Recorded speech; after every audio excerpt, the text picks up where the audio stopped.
In the autumn of 1957, a 10-year-old boy named Russel Cord walked into a cornfield outside Enid, Oklahoma, and vanished for 48 hours. When he came back, he walked straight to the kitchen table, sat down, and began to speak. His mother, Dottie Cord, stood frozen at the sink. His father, Earl, came in from the porch. They listened for several minutes before either of them moved. What Russell was speaking was not English. It was not any language either of them had encountered in their lives. It was not random. It had grammar. It had rhythm. It had the unmistakable architecture of meaning. And before he disappeared, witnesses say, he had followed something into that field, something that wasn't human. That's the starting point. Everything unravels from there. Let me begin with what is documented and work outward from there. On the morning of October 3rd, 1957, Russel Cord, 10 years old, the eldest child of Earl and Dottie Cord of rural Garfield County, Oklahoma, stepped off his family's back porch at approximately 5:40 in the morning, before sunrise, while the October mist was still sitting heavy on the rows. He was wearing his school clothes. He had not eaten breakfast. His mother, who was already up and working in the kitchen, saw him cross the yard through the window above the sink. She saw him stop at the field's edge. She saw him look upward and to the right, not forward, not at the ground, but upward, at something she initially assumed was a bird or a kite, or some reflection off the pre-dawn sky she couldn't make sense of at that hour. And then she saw what it actually was. Dottie Cord described the figure to her pastor, Reverend Alton Graves of the First Baptist Church of Enid, in a private conversation sometime in October or November of 1957. Reverend Graves, who died in 1989, had a habit, apparently well known within his congregation, of writing detailed notes after significant pastoral conversations. His notebooks passed to the Garfield County Historical Society through a 1991 estate donation. I located the relevant entry in the spring of 2023. Graves wrote, "Dorothy told me she saw a figure at the field's margin. She was firm and clear, and not the sort of woman to embellish. She said it was taller than any man she'd known. The head was out of proportion to the body, too large, too smooth. The limbs were elongated in a way that made her think of something submerged in water. The skin," she used the word skin, "was pale grey, the colour of old ash. It appeared to be looking at the boy, and the boy appeared to be looking at it with no fear whatsoever. She said that was the detail that frightened her most, not the figure, the boy's lack of fear, no fear whatsoever." She called for Earl. By the time he reached the window, Russell was inside the rows, and the figure, if it had been standing at the field's edge at all, was gone. They searched the field that morning, both of them, calling his name for 2 hours before Earl drove to the Garfield County Sheriff's substation on Route 81. Gone for 48 hours. The official record, what survives of it, shows a missing child report filed on October 3rd, 1957. Case number GC11457. It appears in the substation's intake log. What it does not show is any substantive follow-up documentation, no search coordination records, no interviews with neighbouring farms, none of which were far. No reports from the State Highway Patrol, which would have been standard practice for a missing child in a rural county. The file, as it exists today, contains the intake form and a single handwritten note reading, "Resolved, child returned." That's it. That's the record. 2 lines for a 48-hour disappearance of a 10-year-old boy in October 1957. The deeper I went into that file, the more those 2 lines felt less like a conclusion and more like a door that had been closed from the outside. Russel Cord came back on the morning of October 5th. He did not come back the way Eldon Mercer came back, standing still at the property edge, facing the house, waiting to be found. Russell came back walking fast, purposefully, as though he were late for something he'd scheduled in advance. Earl was repairing a fence on the south side of the property when he saw the boy coming out of the rows. He later told Reverend Graves, another notebook entry, another entry I've held with my own hands, that the first thing he noticed was Russell's expression. Not distress, not confusion, not the glassy vacancy of a child in shock. Russell looked, in Earl's word, informed. Like he'd just come from school, Earl said. Like he'd just been told something that settled a question he'd had for a long time. The family went inside. Dotty made breakfast she later admitted she was too shaken to eat. They sat around the kitchen table, and Russel Cord began to speak. What came out of his mouth was not English. It was not anything Earl or Dotty could identify, and between the two of them they had exposure to some Spanish, to fragments of the German Earl's grandfather had spoken, to the rhythms of French from a neighbour who'd come up from Louisiana. None of those. Something entirely outside the inventory of sounds they associated with human language, and yet unmistakably organised. Not babbling, not glossolalia of the kind Dotty might have associated with certain church meetings she'd attended as a child. This had shape, this had internal logic. This had what she could only describe to Graves as sentences. She said it had sentences, Graves wrote. She said she could feel where one ended and the next began, even though she couldn't understand a word of it. She said it was like listening to a piece of music you'd never heard and being able to tell nonetheless that it was music. Like listening to music and being able to tell nonetheless that it was music. Russell spoke, for Broem's, Earl's estimate, close to 20 minutes. Then he stopped. He looked at his parents, and he said, in ordinary English, in his own voice, without any apparent transition, "I'm hungry. Can I have eggs?" And that was it. He ate his eggs. He went to his room. He never spontaneously returned to the other language again. Not unprompted, not in front of his family. But he returned to it. This is where the story stops being a family mystery and starts becoming something I find genuinely impossible to account for.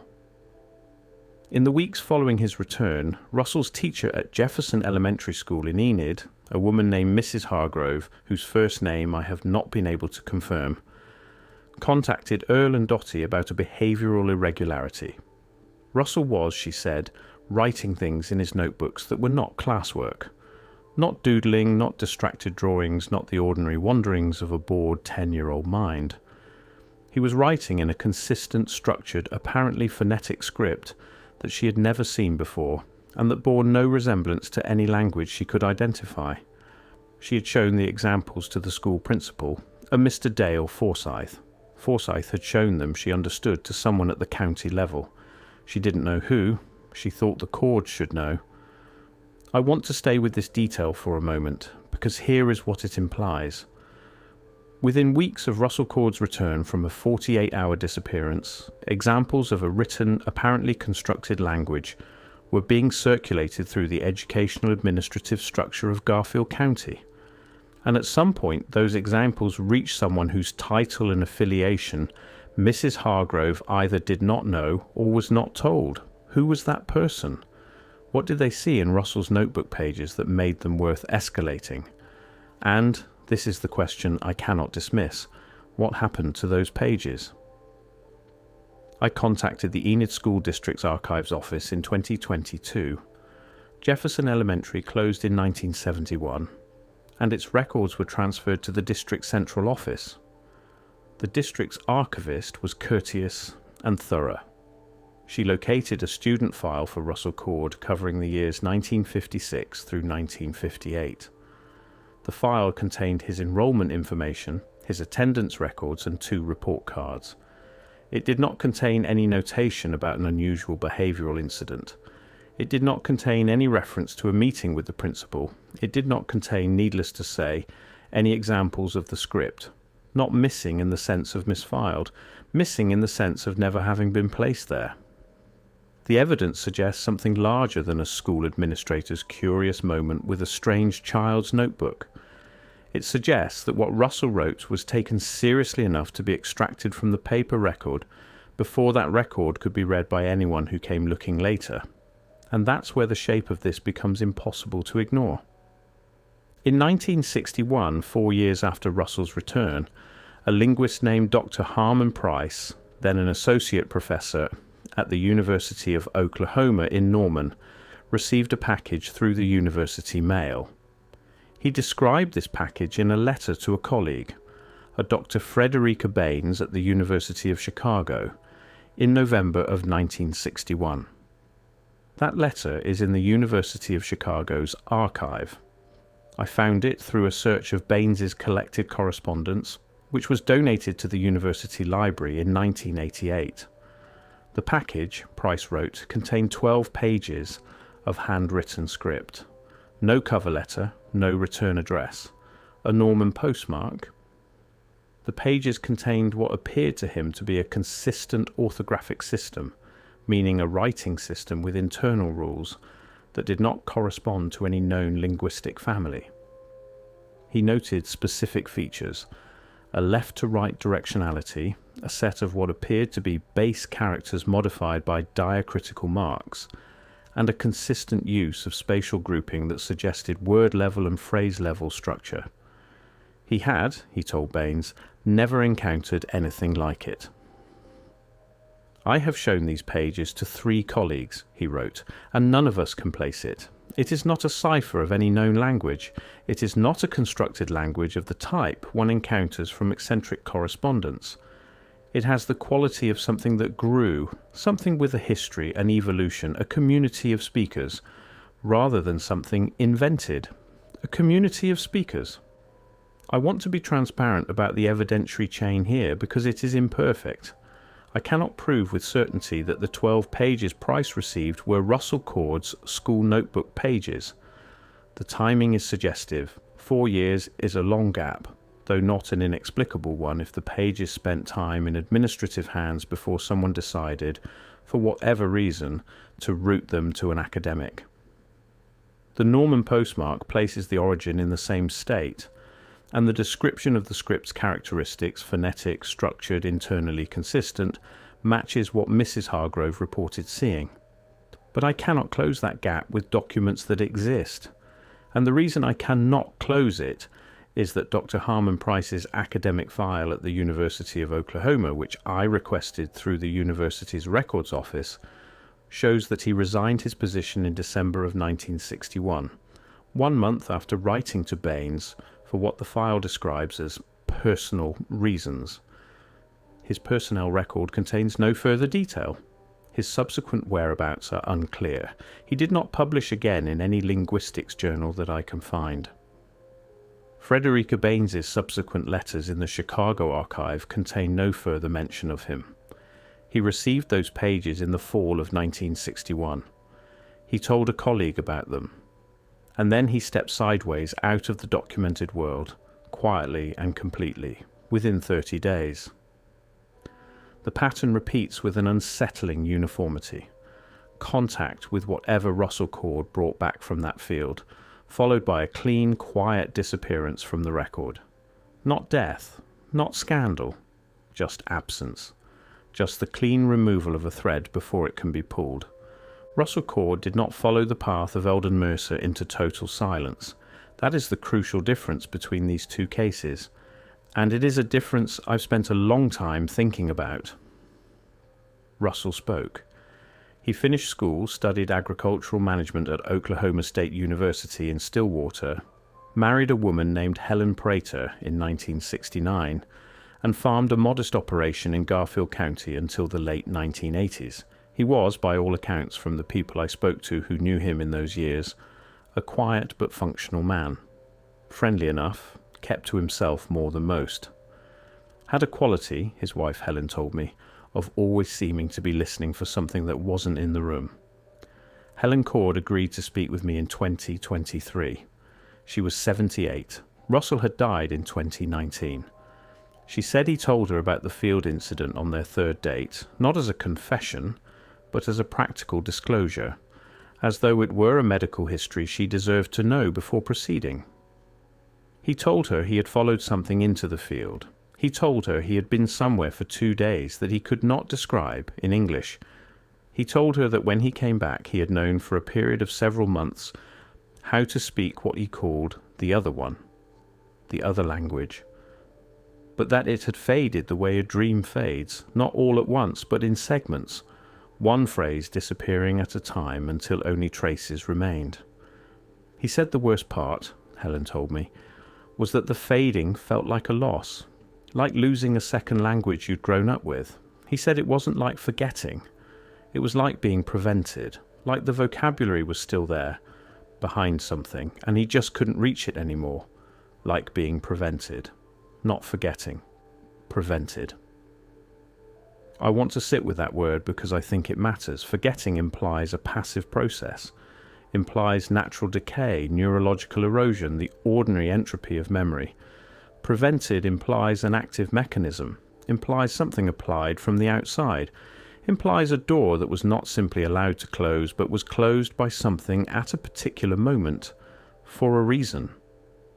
Helen also told me something Russell had shared only with her, something he'd never told his parents, never told anyone except his wife in the privacy of their marriage.